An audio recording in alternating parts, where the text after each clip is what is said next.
Allez, les 6e 5, 6e 6, encore un petit effort de concentration et d'attention de votre part, s'il vous plaît.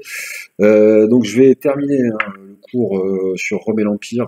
J'avais prévenu que c'est un gros morceau, donc là je pense qu'une troisième petite vidéo est nécessaire pour bien faire le tour de la question, mais elle sera plus courte que les précédentes.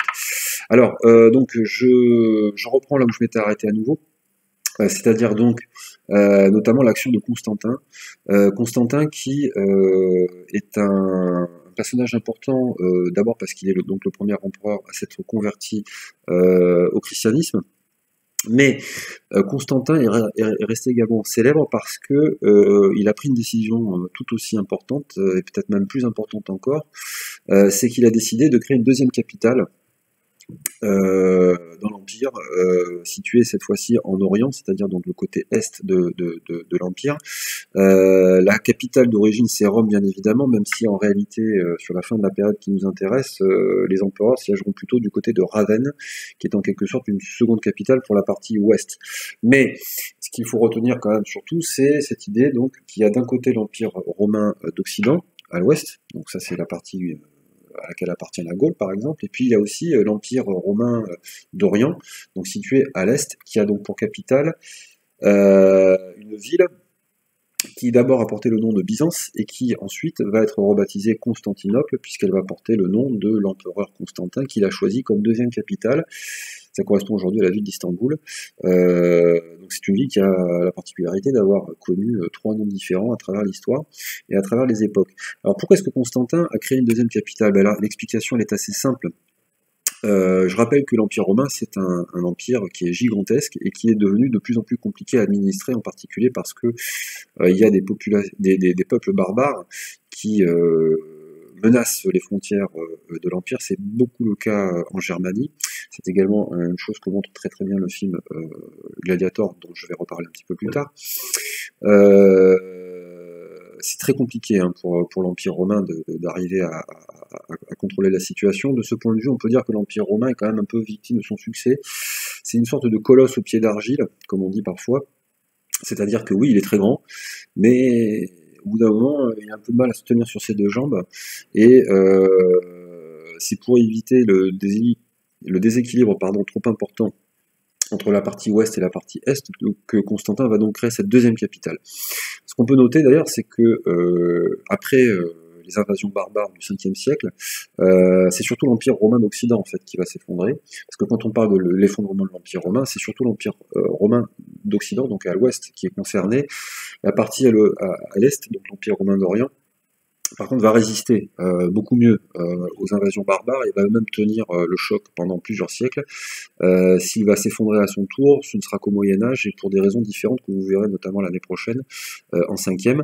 Je rappelle à ce sujet d'ailleurs que vous serez donc amené à travailler sur ce qu'on appelle l'Empire byzantin, qui en fait est ni plus ni moins que la suite de l'Empire romain d'Orient. Alors attention, il faut s'accrocher parce que si on l'a appelé Empire byzantin, c'est parce qu'autrefois ça correspondait à la ville de Byzance en tant que capitale, mais en fait dans l'Empire byzantin, on parle plus de la ville de Byzance, mais on parle bien de la ville de Constantinople. Voilà. Donc c'est surtout l'Empire romain d'Occident qui va être victime notamment des invasions barbares, et donc qui va être victime d'un effondrement assez spectaculaire qui va se dérouler sur à peu près quelques décennies. Alors, ce qu'on peut justement essayer de comprendre, et ça c'est une des grandes questions que les historiens, sur laquelle les historiens travaillent depuis toujours en fait. Mais pourquoi et comment l'Empire romain a-t-il pu s'effondrer alors qu'il était si bien organisé, si puissant? Alors déjà, il y a une première remarque très générale qu'il faut faire à ce sujet, c'est que, à ma connaissance, il n'existe pas dans l'histoire un seul empire qui réussit à se maintenir au plus haut niveau éternellement.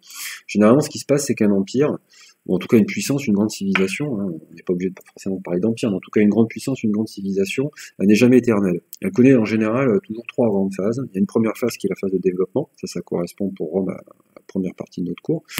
Il y a une phase ensuite de développement qui mène à ce qu'on appelle l'apogée, c'est-à-dire le sommet, là, le moment où la puissance de cet ensemble est maximale. Donc ça correspond, on va dire, à une situation qui est à cheval entre le grand 2, enfin le deuxième cours sur Rome, donc Rome et la République, et puis la partie sur l'Empire et la Pax Romana. Et puis il y a une troisième partie, il y a une troisième phase inévitable qui est l'effondrement, la chute, le déclin.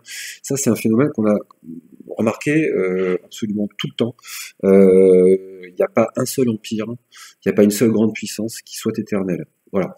Et c'est valable pour Rome. Bon, alors après, si on rentre un peu dans le détail, on peut quand même trouver des explications.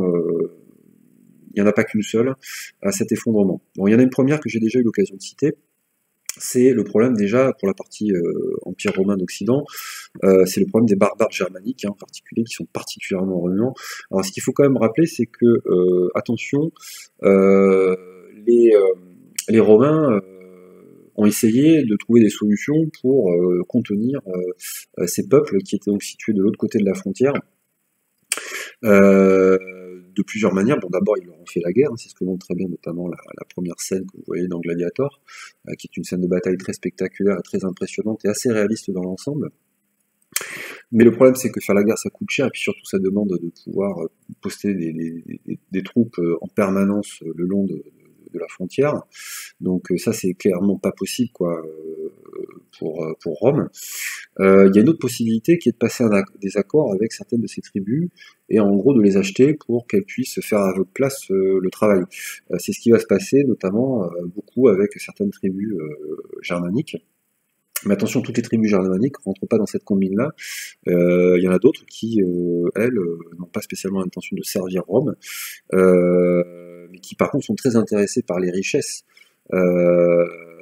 qui se trouvent à l'intérieur de l'Empire romain.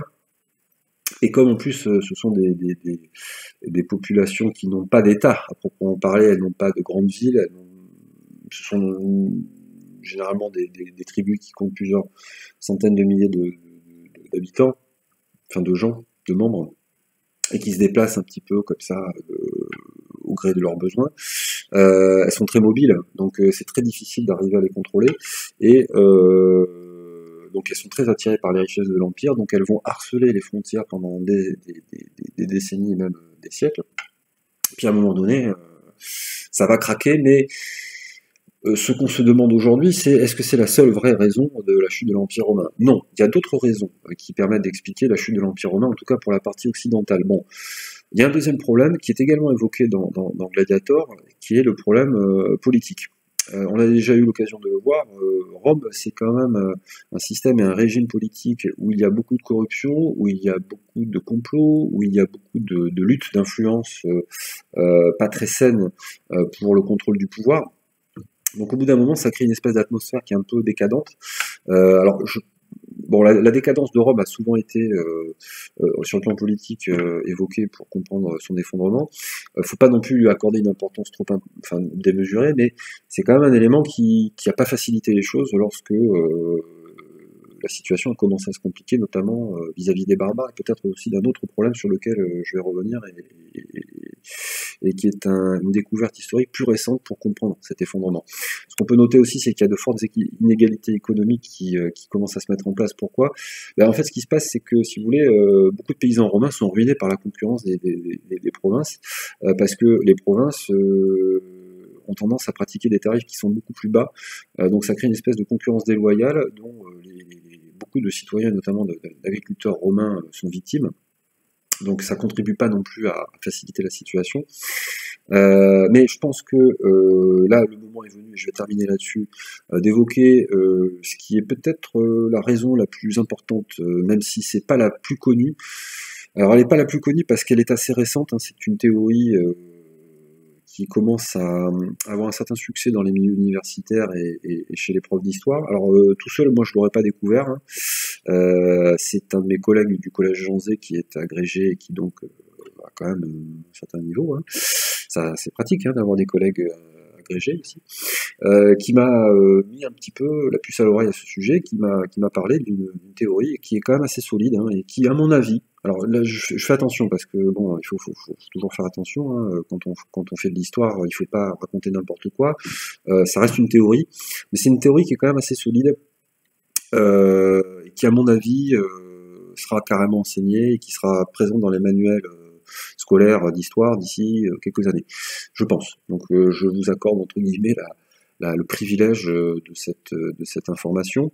En fait, ce qu'on est en train de comprendre aujourd'hui, c'est que Rome, à partir notamment la fin du IIe siècle après Jésus-Christ, va connaître la fin de ce qu'on appelle l'optimum climatique. Alors là, c'est les climatologues qui nous ont mis la puce à l'oreille. On sait aujourd'hui que l'Empire romain a connu une période qui coïncide donc avec la République et le début de l'Empire, où on va dire le climat était parfait et les paysages étaient totalement adaptés pour avoir une agriculture assez performante par rapport aux moyens agricoles qui étaient ceux de l'époque. Ce qui est extrêmement important parce que l'objectif numéro un, ça reste quand même de se nourrir. À partir du moment où vous ne pouvez plus assurer ça, vous pouvez faire ce que vous voulez, le système il s'effondre.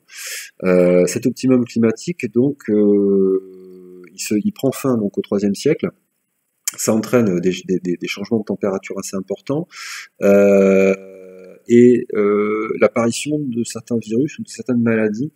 Alors, bon, je suis désolé, hein, l'actualité nous a suffisamment parlé d'un virus en particulier ces derniers mois, et vous avez vu les dégâts que ça a pu produire.